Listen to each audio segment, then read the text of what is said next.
Hey everybody. So, I know I've done this mod like 5 million times, but here we go. I've revisited this again. My previous versions of this mod were either really heavy on the hot glue usage. My most recent one actually incorporated M2 brass threaded inserts and M2 screws for tensioning, and that it works well. The problem with it is that it's a little bit too bulky still for the interior of a Tartarus V2. It fits the inside of an orb weaver just fine, but the Tartarus V2 is more constrained inside, and I can demonstrate that. So I decided to go for a friction fit idea or design, and it's turned out really well actually. So here is the part of a disassembled Tartarus, and this is just the side module where the D-pad normally sits, and this is the bottom of it, and this is the my new D-pad thing. Is you can see that it fits in between all of these posts, and these posts are screw posts and alignment posts for the factory PCB. And so previous versions you would have had to remove some of these, which was fine. It's not ideal to have to cut away plastic, but it definitely worked. But again, you had to rely on a bunch of hot glue to keep everything in place. Now you can just unscrew the factory PCB, take the factory switches off of it so it's flat, put this guy in, solder the wire leads, which I haven't attached yet, to the PCB, and then just screw it back down. You might maybe a dab or two of hot glue once you have it in and you want to perfectly align the axis.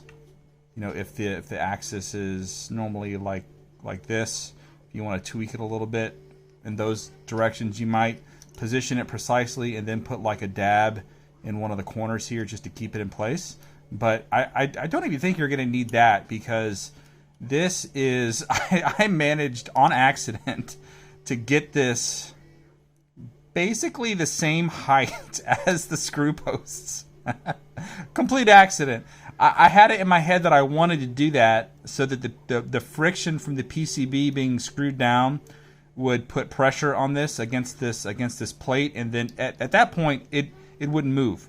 But I didn't really do any measuring. I just got into the CAD software and made all of the walls as thin as I can make it while still being structurally sound, and then I printed it, and it just happened to be the right height.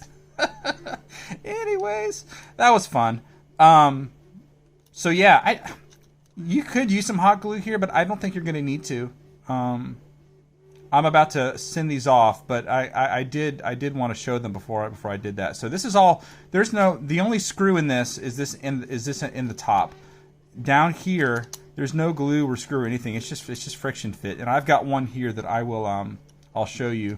And I've got these two different hats as well. So a more traditional Razer style D-pad hat, and then one that's a little smaller, a little shallower, smaller in diameter and round with no curve. So it's just a flatter top.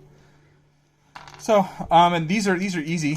So like here's an entire assembly that's just not in this base, and this is just an M2 panhead machine screw. We're gonna just take it. I'm gonna disassemble this so you see all the parts. You're not gonna be able to use your stock rocker, but I've got 3D models for all these things. So I actually use. So what's interesting, for the most stability, I found using M2 screws, but with an M3 washer.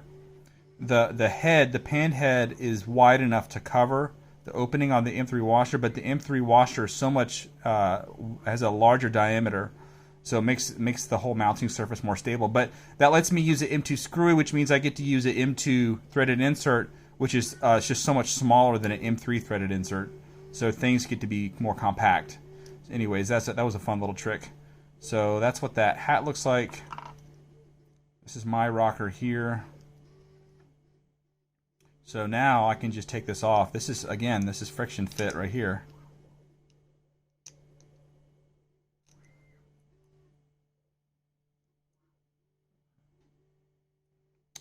That's the base, I guess. And each of these switches go into their own little socket, their own little cubby. And you can just kind of push this, and they'll pop out. So there's enough clearance to hold them in place without having to glue them down. Again, previous versions you would have had to delicately place the switch into the groove and then hot glue it down and hope that you didn't jostle anything while you did it. And then yeah, so here's the rocker that just pops out. So that's the whole assembly. So you get these little these are 6mm square snap switches. I believe it's a 5mm post. I don't know, but that part's important.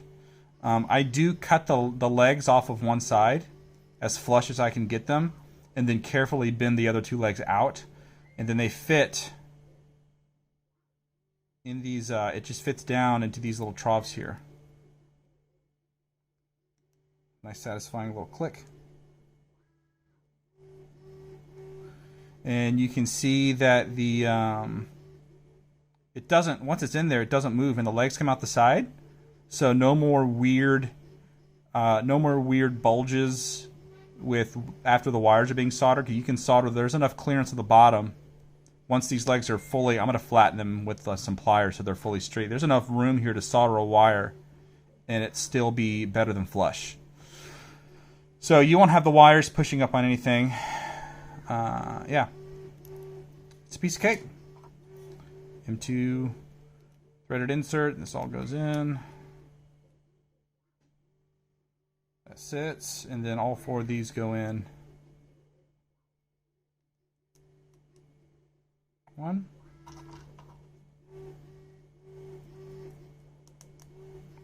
Two.